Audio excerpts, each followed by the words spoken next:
FedTube, or Philosophy Tube, working with the feds to some extent. So this is Philosophy Tube being funded by the British state to produce propaganda. And well, they call it a PSYOP in here, so I don't know if you can get this first one up, which is the story itself being put out by Grey Zone. Not really heard of them before, but whatever. They seem to have the deets. So, leaked files expose Syria PSYOPs veteran astroturfing Breadtube star to counter critics of government COVID restrictions. And the term PSYOP here being psychological operations, which is just a fancy word for propaganda, frankly. It's just how do we convince people of X? And okay, I'm fine using the word. It's just propaganda, though. So this is an individual who has set up an organization and then contacted a very famous breadtuber, Abigail Thorne, formerly someone Philosophy. else. So Philosophy Tube. Philosophy Tube, still Philosophy Tube? I don't know. It's still Philosophy Tube. Am I allowed to use the original name, or is that haram? Oh, I think it's kind of haram. It's kind of haram. Yeah, I guess we'll just use Thorn from here on out because that will be easier. Anyway, so they say in here that two journalists managed to find this, and if we go to the next link, there's the full text which you can go and download and check that out if you want to read the full thing. I don't know if we have the next one here, which is the next one is the actual So Michael's behind the camera for today, as you can tell. I'm backseat editing. Yeah, which is just the document here as you can find it, and listed in here it's a bunch of leaked documents about the fact that they want to sponsor Thorn to set up videos countering the perspective of anti-vaxxers. They never really define anti-vaxxer, so they never say an anti-vaxxer is someone who is against vaccines, or anti-vaxxer is someone who's against vaccine mandates, or any restrictions, possible definitions the World Health Organization has come out with. Which, so they don't say, and so it's hard to tell what the hell they're even thinking of countering, but I'm sure we can have our guesses, can't we? To be fair, the World Health Organization are anti-vaxxers. Yes, they are. They are. They've changed their stance on a lot of stuff, which you're not even supposed to post on YouTube anymore. So they say in here also that, interestingly, so if we take it as Steelman position, right, it's just a wholesome organization being funded by the state who just are concerned with disinformation and misinformation going on the internet. So they want to issue a study in which, as you can see, they're investigating anti-vax disinformation, and they want to look at it specifically in that category, which they say is 45 plus on average. So the kind of people who believe in that disinformation are 45 and over. Okay. And then they noticed that Thorne's audience is 18 to 35, and they're going to use that as the test subject. I was like, it doesn't make any sense whatsoever. It just looks like a kickback to me. Like you're not even finding the data you say you're going to look for. So, sus. But anyway, in case you don't know Thorn or Philosophy Tube, let's go to the next one just to show people what's all about. So, Philosophy Tube was a channel set up by this guy here, and he just talked about... Dead-gendered him. It was a guy at the time. Oliver Thorne, and in here he talks about his philosophy masters and his degree and just various philosophical ideas and whatnot, and it's pretty normal, normie YouTube channel. And then if we move on, he fell down the far left rabbit hole, as people might expect, and fell into this video, for example, which is one of the worst for me personally that I can't stand, in which he's just trying to argue that Antifa are just anti-fascist, bro. They're just combating fascism, bro, and it's pathetic. It quite frankly is just excuses for violence, and as you can see here in this section in particular, it's particularly apparent. Anyway, so then what did he do with his life after that? Sort of failed. So then he cloned ContraPoints and became ContraPoints. So let's go to the next one.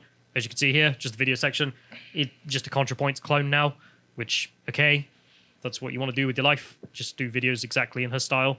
Radio. Anyway, moving on. So there's also the fact that in the Antifa video, he also just says, in the Islamophobia video there, he says that the reason we should be checking in on terrorists and taking their sympathy seriously is because we've committed egregious acts against them, in which he's talking about the fact that, like, US troops are over there, therefore that's why they hate us, and not because they're Islamists instead. Like, yeah, so your solution is just to not be there. Right. Not really a solution. Anyway, personal peeve. Moving on. So if we go to the next one, which is just the document itself, there is a funny point in here, because as you can see, we're being very sensitive to the hurt feels of Thorn, and making sure not to misgender them. Their handlers didn't quite care so much, so if you can click on this one, as you can see, they say in the first bar here that the findings will be used to devise a campaign that utilizes YouTuber Abigail Thorne's existing platform. So, I mean, it's quite disgusting language. And they say the title is going to be, it is most likely that the base topic to address this issue is probably along the lines of, quote, the thing about expertise. So that's going to be the title of the video. So they're even deciding what the title of the video is going to be for them to produce. And then they end up dead naming Thorne in an egregious manner, as you can see. Actually, it depends. I mean, it might, like as is Oliver Thorne Production, it actually might be a company. So is he dead naming himself? Any production company name? Yeah, maybe he didn't change the company name because he No. sounds like Oliver Thorne Production. He sounds like an actual company name. But the way it's worded is it says that whether it is a royal institution or solely an Oliver Thorne production. So yeah, that's that naming. That is. yeah. So But named by your own handlers. I don't know, but that's the legal name. If that she hasn't legally changed her name, Then well, then anything goes really. presumably yes, because they use the other name there. But Yeah. whatever. I mean, Okay. she's dead naming herself in her own passport. You But know? I'll take that as a passport to dead name, which Yeah. is that, well, if your own handlers can't be bothered, then don't know why anyone else should. Anyway, moving on. So if we go to the next one, which is just the organization that is funding, and you might be able to see, as you can see here, our clients, who they've worked with. So in here, if you scroll down just to show all the different groups, there's the Labour Party, which they worked with, Amnesty International, an openly leftist organization that doesn't care about the rights of right-wingers anymore. You may remember they denounced Count Dankula. Yep. Like, right, okay, human rights my arse. And then they have the British Council or the Royal Institution, which is, again, state money there. I mean, Prince Charles being the patron of the Royal Institution, of course. And that's where the fact that, well, she's getting direct money from the state to produce a video going after the anti-vaxxers. Like, right, okay. So we go to the next one. We just have the who are these people who have decided to set this up, and it's a bunch of ex-journalists who are, of course, trained in this sort of thing. So, yeah, exactly the people you'd expect. But let's go back to the article for the deets, so we can find out the details. So if we go to the next one. In here, they say, the project aims to conduct psychological profiling on British citizens dissenting against policies such as mandatory vaccination and lockdowns. Then leverage the data to establish a YouTube channel that portrays these critics as dangerous super spreaders of disinformation. Wow, that's the definition of anti-vaxxers for you here. Yeah, just people who, I don't know, want mandates or lockdowns. Yeah. That's also anti-vaxxers. Love the future. Designed to curb the influence of pseudoscience material online, with specific emphasis on coronavirus-related anti-vaxxing sentiments, the operation is run by the UK Royal Institution and dubbed Challenging Pseudoscience. What science is there for people who just go, "Why we prefer freedom"? Lockdowns. I mean, they're based on science? No. Well, we'll go to that on the next segment. Based on politics. Yeah. Anyway, they're saying here the top patron is Charles, the Prince of Wales, next line to the British throne, who recently hit out a supposed conspiracy theory surrounding COVID-19 vaccines, and the organisation received a substantial cash injection in 2020 from the UK government's Culture Recovery Fund, earmarked for video production. Videos such as FilosophyTube. I mean, can you get any more established than being given money by the Royal Institution that is being given money from this central government? Fight the power, comrade. Fight the power. This is a true Antifa sponsored by the Royal Institute. I know, it's the Antifa flag, sponsored by the Royal Institute. The Royal Institute. Big Prince thing. Charles. Mind blown. Leaked files obtained by the Grey Zone indicate that the Royal Institution has enlisted the services of Valent Projects, a social change communications firm founded by public relations operative previously involved in the UK Foreign Office campaign of violent regime change in Syria. Now, these are their words. I'm not going to get into this outlet or any of their opinions too much, because fine, whatever, they're allowed to think they think. But you can see that, as they mentioned, which is that the guys who founded it were previously involved in regime change in Syria, or attempted regime change, regardless of what you think of the regime. And, well, now they're involved in PSYOPs in the UK, which is just propaganda. Valent has also been sponsored by US Agency for International Development, a US intelligence cutout for a project aimed at investigating disinformation.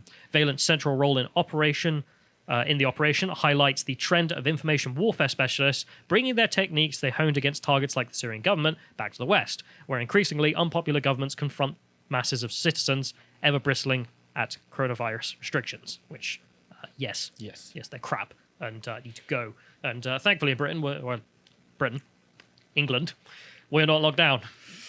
Rest of Britain. We'll go into that later as well. So much.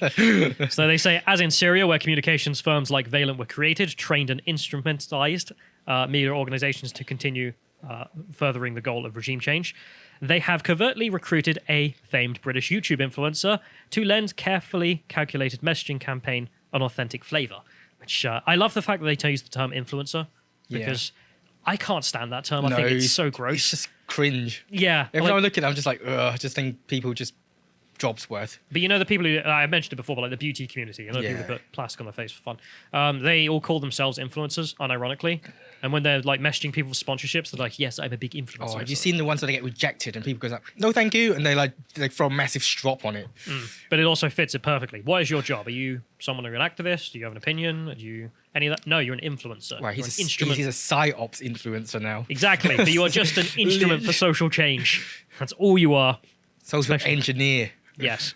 According to internal documents, Valent plans to design a mass appeal social media campaign fronted and owned by prominent social media activist Abigail Thorne, the founder of FilosophyTube. Valent's research on British citizens who reject official policy on COVID-19, quote, will be used to devise a campaign that utilizes YouTuber Abigail Thorne's existing platform to achieve a measurable cognitive shift into the target audience, the files state. Even though, as I mentioned previously, doesn't even have the target audience they want. So Yeah. this is obviously corrupt, because if you were looking to actually make that change in the target group, you'd pick a YouTuber with the target group. Yeah, you put a slightly more boomer YouTuber, really. Yeah, which you didn't. So to No. me, it just looks like a kickback, which is here's some government money for essentially, well, no purpose, because the purpose, as stated, isn't aimed at the people they're looking for. But whatever. So anyway, they say in here, boasting over 1 million subscribers to her YouTube channel with more than 7,000 Patreon supporters, Thorne has established a potent vehicle for any communications campaign. She is also a core member of Breadtube, an assortment of left-branded social media influencers that has attracted intense establishment interest for its purportedly ability to top YouTube's political bubbles to create a space for de-radicalization. Yeah, all right. Always peace, ladies and gentlemen. De-radicalization. De-radicalization. Come and join the Antifa terrorists, and you'll be de-radicalized. the Antifa normies. Yes. Yes. Right. Okay. Okay. But also just the like really like the 7,000 Patreon supporters part. I mean, it just apparently the minimum is £2 donations. That equals what is it, £14,000 a month minimum is what FilosophyTube gets from their Patreon, and that's not enough. I mean, that's what I find strange. £14,000 a month to run a YouTube channel where it's you, maybe two other people, and that's it, right? Like, she's got one camera and makes videos, and then that's coming in every month on top of the ad revenue. Well, they're all socialists until they earn money. Yeah, but the Royal Institution has, what, 10 grand lying around, and you're just like, yeah, I'll take that to make disinformation. Okay. No, counter disinformation. Counter disinformation. Counter disinformation. For a group that doesn't even watch anything you make. Yeah. Okay, sure. So So it's like a psyops against themselves, really. I mean, to be honest, to me, I mean, as I mentioned, considering there is no target group being Yeah, spoken it's to, a psyops against their own bank. it's just corruption, frankly. While top Breadtubers are known for best employing memes as theatrical ploys to counter right-wing narratives, they have also dedicated intense energy to attacking the anti-imperialist left as tankies, engage in a secret brown-red alliance with right-wing extremists. This is where we get into the outlet and the journalists with their own opinions, which is that they think it's like some civil war going on the left, which yeah, kind of, but I don't care because I'm not a leftist, so I don't have a dog in that fight. Fight. Anyway, in his book, Breadtube Serves Imperialism, examining the new brand of internet pseudo-socialism, socialist organizer Caleb Mupin liked Breadtube to the counter-gangs deployed by the British and US intelligence to infiltrate and dismantle insurgency forces in Kenya to Southeast Asia. Breadtube speaks in the name of the left-wing sounding ideals. In reality, it is likely serving one section of the American ruling elite and the intelligence agencies, Mupin wrote. Which then he goes on for quite some time to moan about this. But I love how you can see where this information is coming from, which is a left-on-left violence, which I love. So there's one part of the left who are like, yes, we're the authentic socialists. I mean, he's pretty bang on. He's, young, target, affluent, young audience, middle class. I mean, he does make I mean, not as left-wingers, so don't really care. It's but not exactly he's appealing for the working class now, is he? But the opposition makes a coherent argument, which is, you have them who stand up for the left, and then you have these guys who are getting money straight from the Royal Institution, who, yes, I'm a left-winger. I'm also a monarchist. It's just, anyway. Technically, that's socializing our tax money. So, yeah, that's socialism there. Socializing the crown. Yes. So, I'm taking your money. I mean, it's literally the J-Reg meme, though. I'm sure you've seen it. No, which one? So there's like J-Reg starts off and he's in a damp apartment. And he's like, I make videos about Marxist socialism. Donate to my Patreon, guys, and we can fight the bourgeoisie. And it's like, 3 weeks later, 1,000 subscribers. And it's like, I've got a better apartment so I can make better videos for you guys fighting the capitalist class. 3 months later, 16,000 patrons. I'm now a libertarian. It's like, of course you are. Anyway, so if we go to the next link, we have the lead journo who's behind the organization that was essentially funneling this money to, well, Thorn. And he decided to freak out in response to an email asking him for comment, apparently. So this is what he had to say, which is someone going by the name of Kit Karenblurg is about to publish an article in insert Russian state-affiliated media accusing me of being a terrorist propagandist, etc. I was like, okay, it's the Russians, is it? This is the Russians. It's always the Russians. If they've got it wrong, you could always just release the documents you've got or just show how they're lying. Why don't you do that? Oh. He continues, first off, it's impossible to know if hacked documents have been tampered with before you get them. Just release the originals then and show how they're fake news. That would be a win for you guys. Remember, you're fighting the info wars, everyone. You set up your organization to do such a thing, or discredit your opposition by releasing the originals and showing how it's not true. No, not going to do that. Why? Because you can't. Anyway, also, social media platforms take a dim view of the distribution of material obtained via hacking. And if they get annoyed, you are likely to get shuffled off to Parler and join Katie Hopkins. I mean, that's an interesting threat, isn't it? It's like, right, they're accusing me of being a corrupt individual by funneling money to someone who doesn't need it for a purpose that it doesn't serve. I mean, that textbook corruption in my eyes, but that's my opinion. And as you can see, he's like, yeah, if you dare criticize us or publish that info, we'll get you banned. We'll get you banned from all mainstream social media. Yeah. Oh, good to know you're that connected. Good to know that you've rigged the system, so anyone who points out the corruption is someone who gets kicked off the mainstream. And this is a segue to follow us on Getter.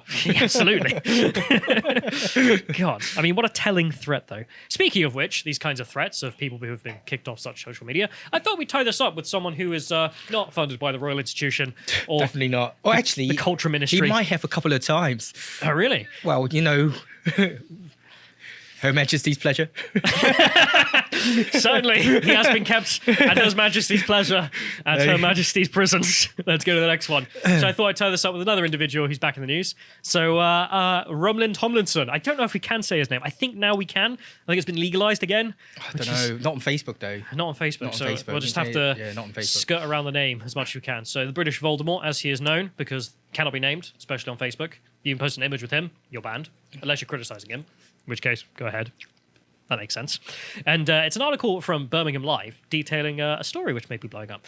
Law firm worker concerned, filmed and accused of child grooming by Rumlin Tomlinson in TV ambush. And, what did he do? So they say in here, a law firm worker and his family are living in fear after he was cornered, filmed and accused of child grooming by far-right activist Rumlin Tomlinson.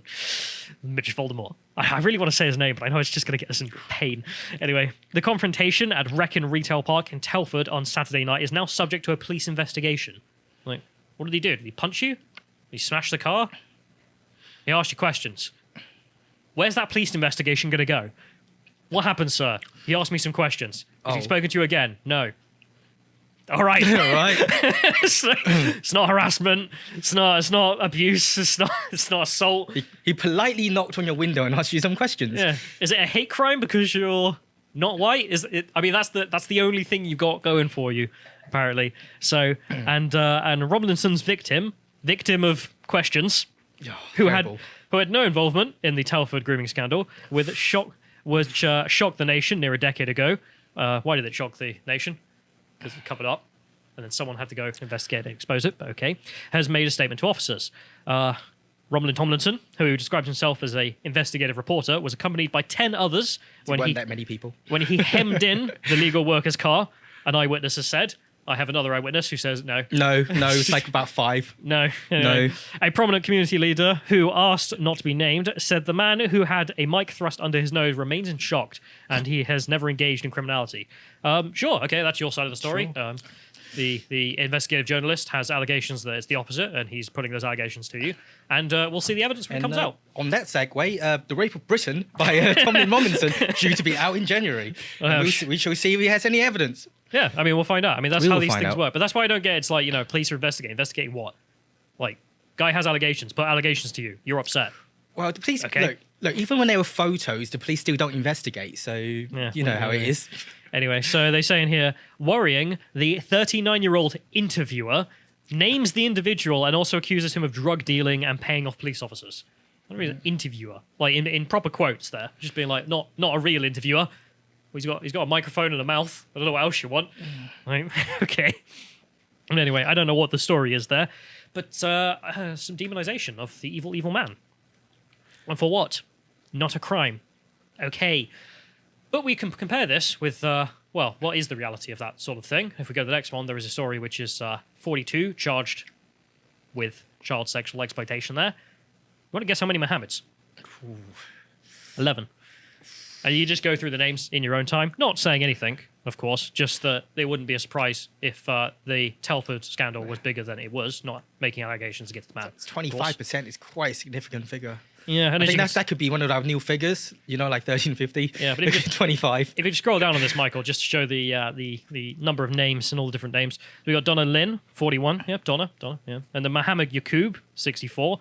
Nashir Bilamura, 68. Yusuf Motola, 69. Ibrahim Manahate, 52. Liqat Ali, 65. Hashim Shasha, 53. Nobar Shah, 69. Ibrahim Khalif... I give up.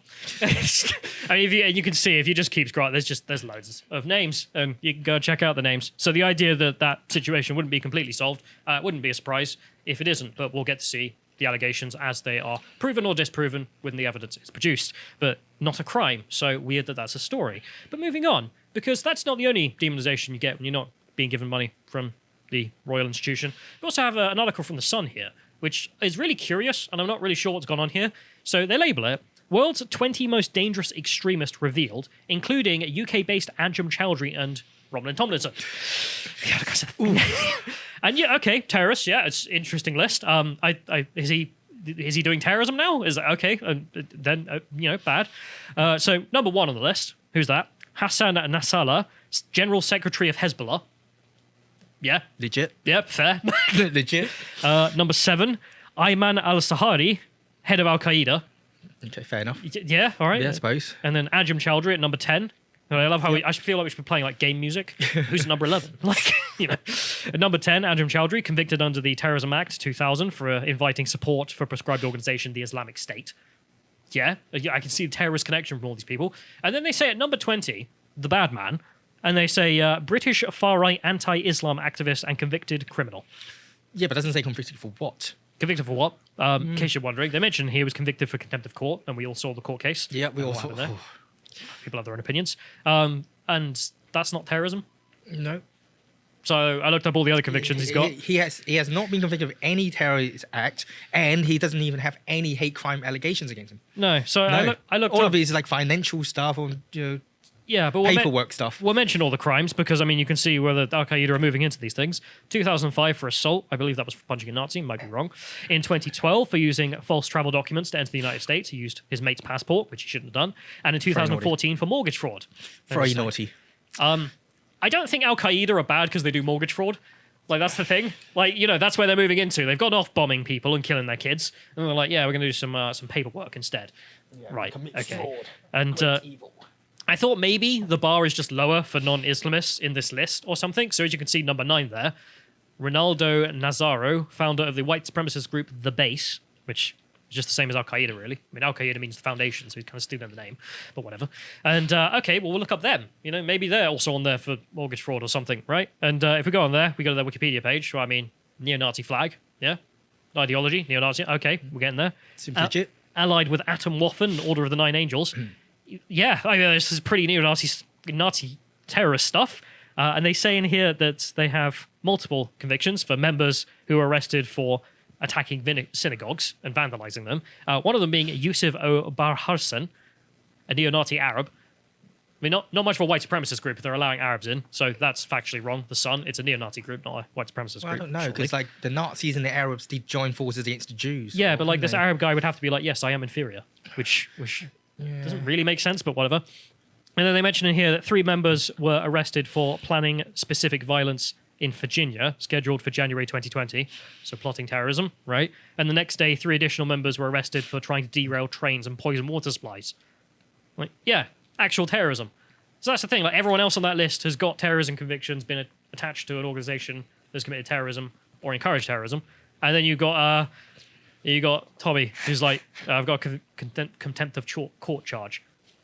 Like, right. Okay. Small potatoes. Yeah. So as you can see, if we go to the next one, he's on Getter because it's the only place he's allowed, or at least one of the places. And he's just S-posting because, I mean, why not? So if you scroll down on this, just show the meme. Come on, do some terror. No. No. Go to hell. No. What's wrong with you? But also the weird thing, and why I say it's a bit of a curious case, is I went to this source, and if we go to the next one, we have the source here, which is listed as the Extremism Project. None of the top 20 listed there are him. And also the link right at the bottom that says download the full report no longer works. So don't know what happened there. Curious case. So the Sun may have just entirely made that up, or based it on false evidence. Unless they've changed it since, which is... Yeah. Did you look at the archive link to see if they've changed it? I did check the archive link, and it was the same. So either the Sun's made it up, moved him to a different slot, and the original report is, somewhere else. How old was the archive link? I couldn't tell. No, because they usually have a date saying which date. I understand, but I didn't check. Yeah, okay. But it's just the fact that, I don't know, maybe they completely made it up. Probably. But, they've made enough stuff about him, like Facebook, for example. Yeah, but I thought that I have it as a comparison, which you can see one individual who gets called a terrorist by the state, and then you have another individual who gets given money by the state directly and is fighting the power comrades. If you enjoyed that segment from the podcast The Lotus Eaters, you can go over to lotuseaters.com to get access to all the premium content we have on the sites, such as this video, which is a speech I gave at one of our live events, in which we read Germany Must Perish. So it's also a book club review, and I won't spoil a thing. Go and enjoy. Also, if you'd like to get updates on what's coming out, you can always follow us on getter.com. That's lotuseaters_com for the @. Thank you and goodbye.